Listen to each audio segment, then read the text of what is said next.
Nag-graduate ka na ba ngayon? Ano ba? Graduate lang po. Ng high school? Grade 10 po. Ah, grade 10. Pati nga, wow. Talagang 7-7. Ang ganda ng card niya, Will, kapuso. 7 talaga. Oh, solid. Oo, yun ang nakakatawa importante. naman. Oh, may rason naman lahat yan. Bakit naging ganyan ang grades mo? May anak kasi kumaga akong nag-asawa, Will.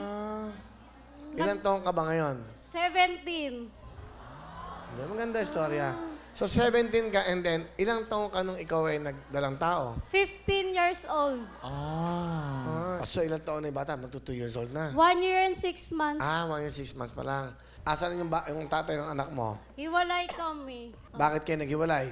Kasi po, nagsama kami ng 1 taon, pero nung nanganak na ako, ilang buwan na yung anak ko, hindi na kami nagkakasundo minsan. Bakit? Kasi wala rin siyang trabaho. Yun ang mahirap. Walang pera, walang pangbigay ng gatas, walang pantustos sa pamilya. Sa kabataan, yun ang mahirap. Di ba? Asan yung anak mo? Nasa labas. Nasa labas? Andyan po. Ay, nandito. Ha? Nandito. Nandito. Post ka, di ba? Andun sa labas. Magtrabaho ka na eh. Ay, Trabaho naman ako. Gamitin mo yung mic mo para makapagtrabaho ka.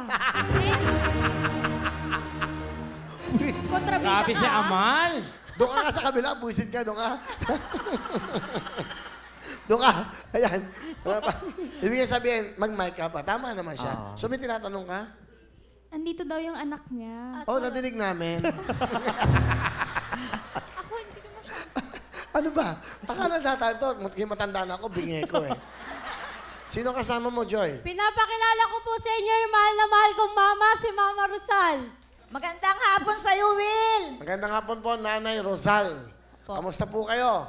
Ito, okay naman, kahit papano. Meron ho ba kayong gusto sabihin sa anak nyo? Joy, mahal na mahal kita. Sana, sa nangyari ito sa buhay mo at sa buhay natin, sana maging aral na ito sa'yo at sana panindigan mo ang nangyari sa buhay mo. Ang hinihingi ko lang, makapagtapos ka ng pag-aaral kahit may anak ka na. At sana, huwag nang maulit pa ang nangyari sa buhay mo at sana itaguyod mo ng maayos ang iyong anak sa ngayon. Ito lang ang masasabi ko. Mahal na mahal kita. Mahal na mahal din po kita. Salamat, Ma, kasi andyan kayo. Kung wala kayo, paano na kami? Paano na yung anak ko? Kundi dahil sa inyo, hindi ako makakapag-aral, makakapagtrabaho. Minsan na akong nadapa, hindi na mauulit yun, Ma. Promise yun. Alam ko na yung pagkakamali ko sa inyo. Sana mapatawad niyo ako, Ma. Alam ko hindi ganun kadali yun, Ma. Ang dami kong pagkakamali sa inyo. Pero andyan kayo para patawadin ako. Tanggapin yung anak ko ng buong-buo. Nandiyan kayo. Salamat, Ma. I love you sa inyo ni Papa. Love you too, anak.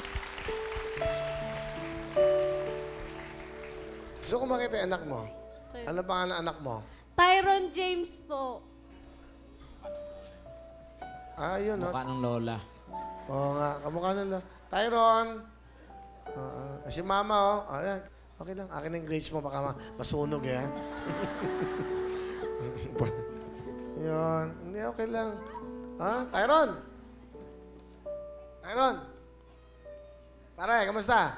Okay now. Ano sabihin sa mo? Sana paglaki ko, mag-asawa rin ako agad. Ay, okay ha? Oh, dapat proud ka ha? Ito yung grades ng mama mo ha? Sige, bakit ko na? Thank you very much. Ayan ha? O, kita mo? O, di ba? O, yan ang iyong tropeyo, eka nga. Joy, anong talent? Sasayaw, Will. Palapatin ang young mom, si Joy. Joy, ano na, papapagod ka eh. 10,000! Thank you,